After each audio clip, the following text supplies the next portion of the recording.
بسم اللہ الرحمن الرحیم۔ آج ہم آپ کو ان مسائل کے بارے میں بتائیں گے کہ جن کے بارے میں عورت اور مرد کا جاننا نہایت ضروری ہے، اسپیشلی طور پر وہ عورت اور مرد جن کی ابھی نئی نئی شادی ہوئی ہے، یا پھر ایسے نوجوان لڑکا اور لڑکی جن کی شادیاں ہونے والی ہیں، ان کے لیے ان مسائل کو جاننا بہت ضروری ہے، کیونکہ جذبات میں بندہ بہت ساری غلطیاں کر بیٹھتا ہے، اور جب بندہ مسائل سے آگاہ ہوگا تو وہ ان غلطیوں سے محفوظ رہے گا۔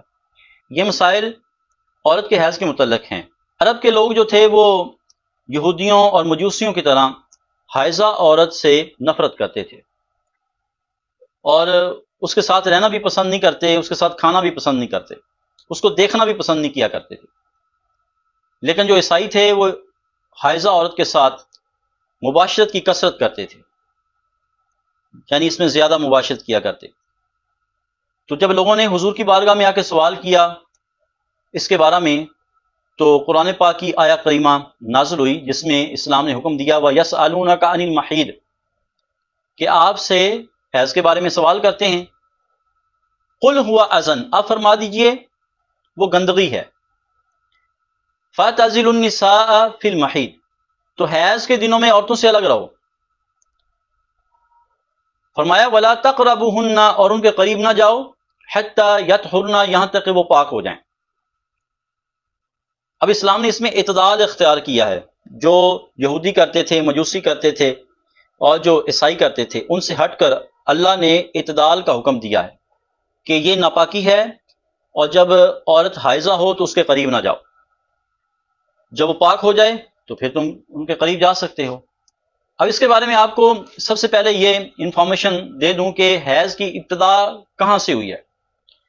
حیض کی ابتدا جب حضرت آدم علیہ السلام کو اور حضرت حوا رضی اللہ تعالیٰ عنہ کو جنت سے اتارا گیا زمین کی طرف، تو اس وقت حضرت حوا رضی اللہ تعالیٰ عنہ کو حیض آیا، اور انہوں نے اللہ کی بارگاہ میں ندا دی کہ یا اللہ یہ خون کیسا ہے، میں اسے پہچانتی نہیں ہوں۔ تو اللہ رب العالمین کی طرف سے ندا آئی کہ میں تم کو اور تمہاری اولاد کو اس خون میں ضرور مبتلا کروں گا، اور اسے گناہوں کا کفارہ اور گناہوں سے پاک کرنے والا بنا دوں گا۔ گویا کہ عورت کو جو حیض کا خون آتا ہے یہ گناہوں کا کفارہ بھی ہے اور یہ پاک کرنے والا بھی ہے۔ اب ابتدا جو ہے حضرت حوا رضی اللہ تعالی عنہا سے ہوئی۔ اب ایک سوال یہ ہے کہ حیض کی مدت کتنی ہے، کم از کم کتنی ہے اور زیادہ سے زیادہ کتنی ہے۔ اب دیکھیں حیض کی مدت جو کم از کم ہے وہ 3 دن اور رات ہے، اور زیادہ سے زیادہ جو مدت ہے وہ 10 دن اور رات ہے۔ گویا کم از کم مدت بیان کر دی گئی اور زیادہ سے زیادہ مدت بیان کر دی گئی۔ اب زیادہ سے زیادہ عورت جو ہے وہ انتظار کرے گی 10 دن رات تک۔ اگر اس سے زیادہ بھی خون آتا رہتا ہے تو وہ حیض کا خون نہیں ہوگا، وہ استحاضہ ہوگا، یعنی کہ وہ ایک بیماری کا خون ہوگا، حیض کا نہیں ہوگا۔ اب ایک عورت کی یہ ماہواری ہے کہ 7 دن اسے حیض کا خون آتا ہے، اس سے زیادہ نہیں آتا، تو وہ اپنی گنتی گنے، جب 7 دن ہو جائیں اور زیادہ سے زیادہ 10 دن ہو جائیں تو اس کے بعد جو خون آئے گا وہ استحاضہ کا ہوگا، حیض کا نہیں ہوگا۔ اب وہ عورت غسل کر کے نماز بھی پڑھ سکتی ہے، قرآن بھی پڑھ سکتی ہے۔ ایک اور نہایت اہم مسئلہ ہے کہ 2 حیضوں کے درمیان کی مدت کتنی ہے، اس کو بھی اللہ کے رسول صلی اللہ علیہ وسلم نے بیان فرمایا ہے کہ مثال کے طور پر ایک عورت کو حیض آتا ہے 7 دن یا 10 دن، اور اس کے 5 دن بعد پھر خون آنا شروع ہو جاتا ہے، تو وہ حیض نہیں ہوگا، استحاضہ کا خون کہلائے گا، یعنی کہ کوئی بیماری کا خون ہو سکتا ہے لیکن وہ حیض کا نہیں ہوگا۔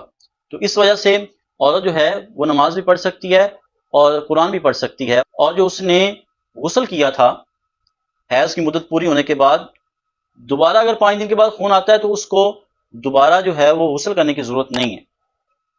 اللہ کے رسول صلی اللہ علیہ وسلم نے اس کی کم از کم مدت جو ہے 15 دن بیان فرمائی ہے، ایک طور سے لے کر دوسرے طور تک۔ اگر ایک دفعہ حیض آتا ہے اس کے بعد 15 دن کے بعد آتا ہے تو پھر وہ حیض کہلائے گا، اور اس سے پہلے آتا ہے تو حیض نہیں کہلائے گا۔ تو ایک سوال کہ حیض کے دوران بیوی سے ہم بستری کرنا کیسا ہے؟ بھئی یہ وہ سوال ہے جو کہ میں نے شروع میں بیان کیا کہ آج کل نوجوان لڑکے اور لڑکی کا جاننا بہت ضروری ہے، جن کی نئی شادیاں ہوئی ہیں یا پھر جو ہے وہ شادیاں ہونے والی ہیں۔ اگر وہ ان مسائل کو جانتے ہوں گے تو پھر وہ جذبات میں آ کر غلطیاں نہیں کریں گے۔ بہت سارے لوگ مسائل سے ناواقف ہونے کی وجہ سے غلطیاں کر جاتے ہیں، تو اس میں اللہ تعالیٰ نے حیض کے دوران ہم بستری کرنے سے منع فرمایا ہے اور اس کو حرام قرار دیا۔ اب یہ سوال ہو سکتا ہے کہ اس کو حرام کیوں قرار دیا گیا ہے؟ تو اللہ تعالیٰ کی اس میں حکمت ہے، اور مرد اور عورت دونوں کے لیے بھلائی ہے۔ اس میں مرد کے لیے بھی بھلائی، عورت کے لیے بھی بھلائی۔ اگر مرد جو ہے اس دوران جو ہے طبی لحاظ سے یہ ثابت ہو چکا ہے کہ مرد اس دوران اگر اپنی بیوی سے مباشرت کرتا ہے تو بہت ساری بیماریوں میں مبتلا ہو سکتا ہے، جیسے مثال کے طور پہ ایڈز وغیرہ بیماری ہے تو اس میں مبتلا ہو سکتا ہے، اور بہت ساری جو ہے وہ بیماری مبتلا ہو سکتا ہے۔ اور یہ جو عورت کو خون آتا ہے، یہ عورت کے اندر جو فاسد مادے ہوتے ہیں وہ ان کا اخراج ہوتا ہے، جو گندے اور فاسد مادے ہوتے ہیں ان کا اخراج ہوتا ہے۔ اس میں عورت کے لیے بھلائی ہے۔ اب دیکھیں نا کہ عورت اس دوران جو ہے جب یہ خون چل رہا ہوتا ہے تو وہ کمزور ہوتی ہے، اور اس کی جو حالت ہوتی ہے بے چینی والی حالت ہوتی ہے، جس کی وجہ سے اللہ تعالیٰ نے عورت کا بھی خیال کیا ہے اور مرد کا بھی خیال کیا ہے، دونوں کی اس میں بھلائی ہے۔ اللہ تعالیٰ کی حکمت ہے، اس لیے منع فرمایا کہ اس حالت میں جو ہے وہ مرد اپنی عورت کے قریب نہ جائے۔ اللہ رب العالمین کی بارگاہ میں دعا اللہ تعالیٰ میں عمل کی توفیق عطا فرمائے۔